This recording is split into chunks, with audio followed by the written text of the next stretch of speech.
Bonjour à tous et merci de suivre l'édition de la mi-journée sur RTI2, la chaîne la plus proche de vous, à la une de l'actualité. Célébration des fêtes de Noël et du Nouvel An en Côte d'Ivoire. Les élèves sensibilisés à dire non aux manifestations pour des congés anticipés. Et puis hors de chez nous, selon l'ONG Iran Human Rights, plus de 300 personnes sont mortes depuis le début d'un mouvement de contestation dans le pays. Encore merci à vous de nous suivre sur RTI2. Le 23 décembre est la date indiquée par le ministère de l'Éducation nationale et de l'alphabétisation pour les départs en congé au niveau du primaire et du secondaire.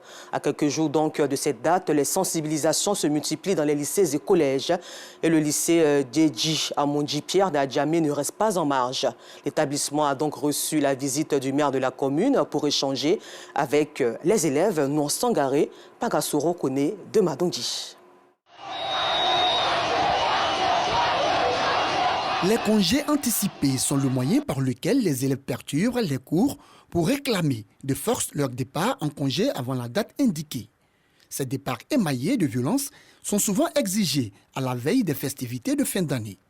Bientôt, le mois de décembre, le lycée Djedji Amondi Pierre d'Adjamé reçoit un invité spécial, le maire Farikou Soumaoro.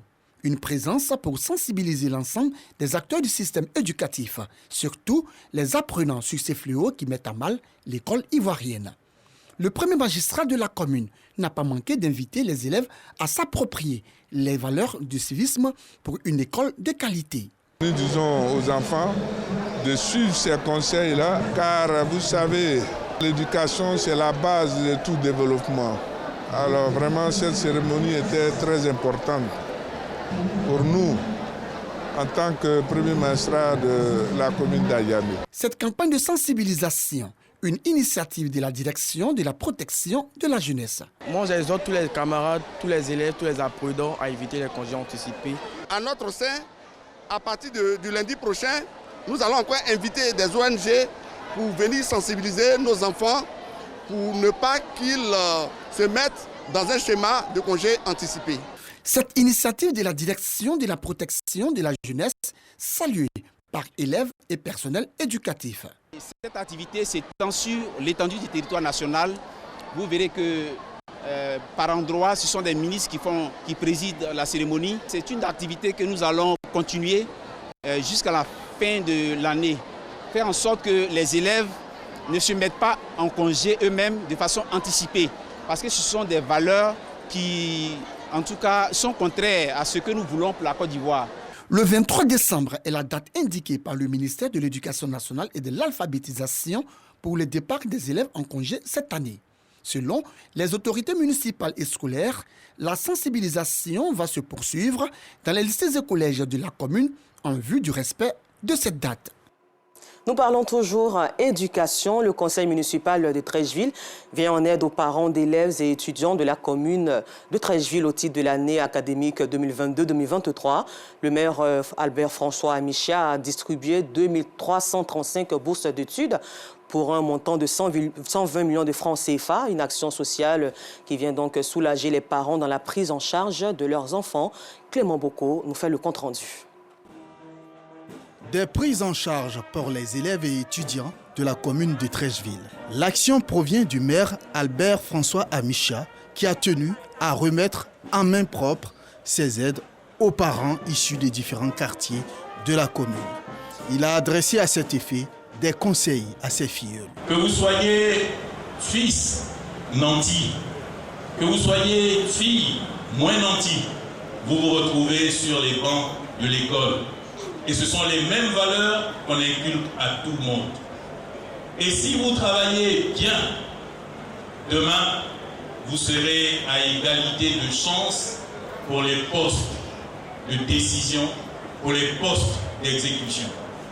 Et nous, notre vœu au niveau du conseil municipal de Treichville, c'est que dans 20 ans, c'est que dans 30 ans, ceux qui dirigeront ce pays viennent de vos écoles. Le montant de cette aide aux parents a été revu à la hausse cette année. Nous sommes passés au départ de 80 millions aujourd'hui à 120 millions de francs CFA, sans compter les activités telles que les Oscars de l'excellence, les cours de vacances les cours de renforcement de capacité, les colonies de vacances et les centres aérés au profit des enfants de cette cité historique et cosmopolite de Treichville. Pour les parents d'élèves, c'est un soulagement qu'apporte ainsi le conseil municipal de Treichville à travers ce geste. Je voulais dire merci au maire François Albert Amicha pour tout l'effort qu'il fournit pour pouvoir vraiment aider les parents à scolariser leurs enfants dans les établissements. Parmi cette population, nous avons beaucoup qui sont démunis. Et grâce à cette aide-là, ils arrivent quand même à envoyer leurs enfants dans les établissements et suivre les enfants. La remise de prise en charge aux élèves et étudiants est devenue une institution dans la commune Nzassa. À côté de cette remise, la fondation Maël Cissé a offert plusieurs kits scolaires aux élèves de Treichville. Et pour parler d'autonomisation de la femme, le réseau des entreprenantes des secteurs du logistique et transport, baptisé Women in Logistics and Transport, a rendu hommage aux opératrices économiques qui ont réussi à hisser haut leur entreprise à travers les performances et chiffres d'affaires réalisés dans le courant de l'année 2022. Une rencontre marquée également par la révélation des talents de la génération estudiantine de la filière du transport logistique. Un compte rendu de Yacouba Koulibaly commenté par Georgette Ido Fofana. Après une performance bien méritée à travers l'augmentation du chiffre d'affaires, des moyens matériels et humains au cours de l'exercice de l'année 2022 dans le domaine de la logistique, Cynthia Tano décroche le prix de la meilleure PME logistique. On a commencé avec une moto et aujourd'hui, nous avons 31 motos dans notre parking. Je travaille avec 32 collaborateurs, avec moi ça fait 33, et dont 26 livreurs et puis 7 membres de l'équipe administrative. Voilà, nous travaillons dans la livraison de colis et de tout ce qui est colis, les plis. Une autre femme exerçant dans le même secteur d'activité, Afo Indri, décroche le prix de la meilleure pionnière dans le domaine de la logistique et du transport de l'année 2022. Les étudiantes de la filière transport logistique n'ont pas été oubliées. Après un test de connaissances dans leur domaine d'apprentissage, Adjara Bamba se démarque du lot. Elle bénéficie d'un stage de perfectionnement au terme de ses études. Je suis satisfaite de ma distinction après avoir participé à une compétition d'évaluation de notre connaissance dans la filière transport et logistique, notamment en anglais et dans bien d'autres disciplines. Le stage dont je bénéficie après mon BTS est une opportunité pour moi de décrocher un emploi et merci aux organisateurs. Ces jeunes filles et femmes du secteur seront formées, encadrées et accompagnées afin de prendre leur envol pour les premières et briller pour le plus grand bien de leur communauté.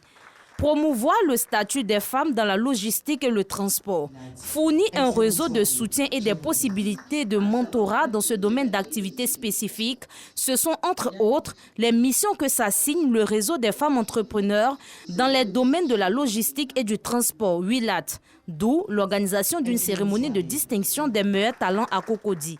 Cette rencontre vise à mettre en lumière les talents féminins qui excellent dans le domaine de la logistique et du transport. Il est important pour nous de les soutenir en leur offrant les opportunités de développement de leurs carrières respectives.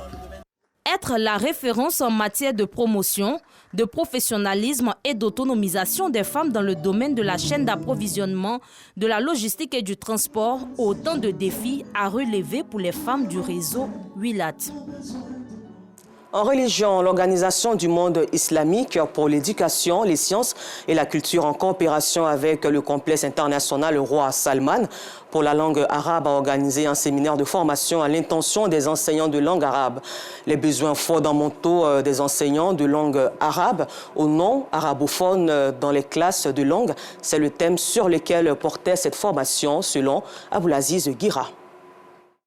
L'enseignement en langue arabe au cœur des échanges à l'Université musulmane africaine de la Riviera Palmeraie, dans la commune de Cocody. Étudiants, enseignants, tous assistent à un séminaire de formation sur les besoins fondamentaux des enseignants en langue arabe aux non-arabophones dans les écoles confessionnelles islamiques.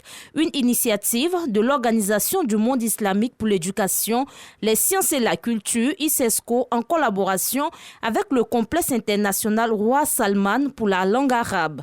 الإسكو سعيدة بالتواجد بجمهورية كوت ديفوار.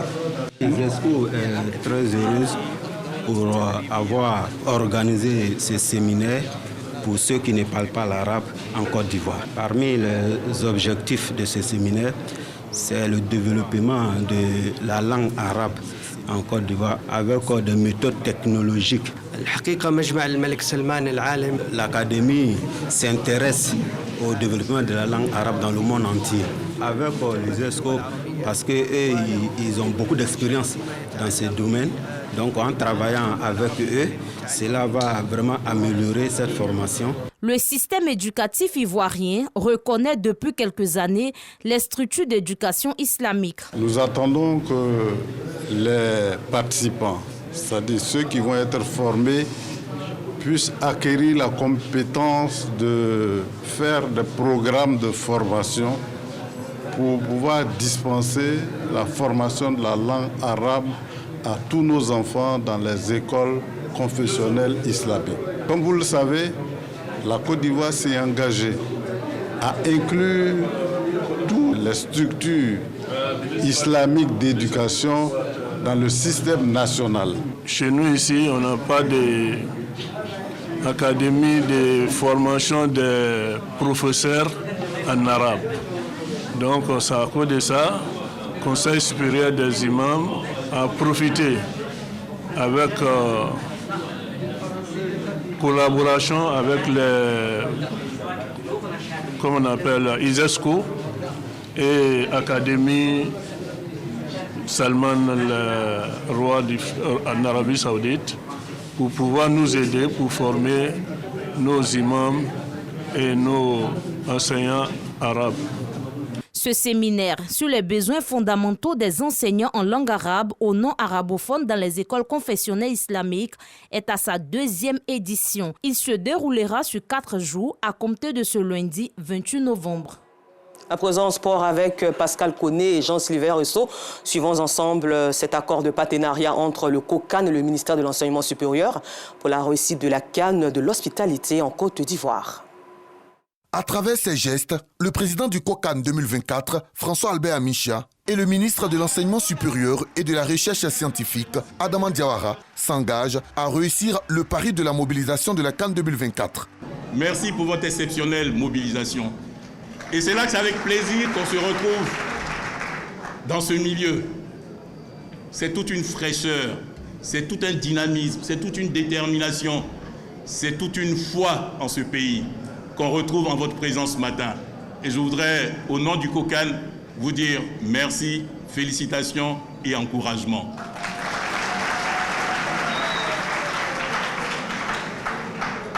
La crainte des responsables de la Confédération africaine de football, c'est que si la Côte d'Ivoire ne joue pas, il ne faut pas que les stades soient vides. Mais quand je vois la mobilisation de ce matin, je sais que nos stades seront pleins, quelle que soit l'équipe qui jouera. La cérémonie de ce jour est un instant solennel, une occasion d'acter notre partenariat et d'en décliner les grandes orientations à la communauté nationale. Elle marque également notre volonté de nous investir à faire de cette compétition la vitrine d'une Côte d'Ivoire unie et résolument engagée pour servir d'exemple à toute l'Afrique, comme soutenu par la vision 2030 du chef de l'État à travers son projet Côte d'Ivoire solidaire.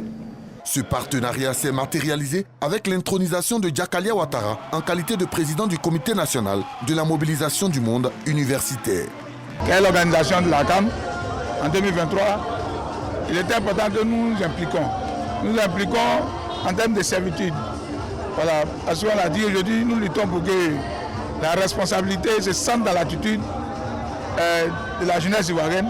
Les étudiants ont promis de tout mettre en œuvre afin d'atteindre la mission qui leur a été confiée. Et pour finir, nous le disions en titre, plus de 300 personnes sont mortes en Iran depuis le début du mouvement de contestation provoqué par la mort en détention de Mahsa Amini. Un bilan qui se rapproche de celui avancé par l'ONG Iran Human Rights. Encore merci à vous et bonne suite de programme sur RTI2, la chaîne la plus proche de vous.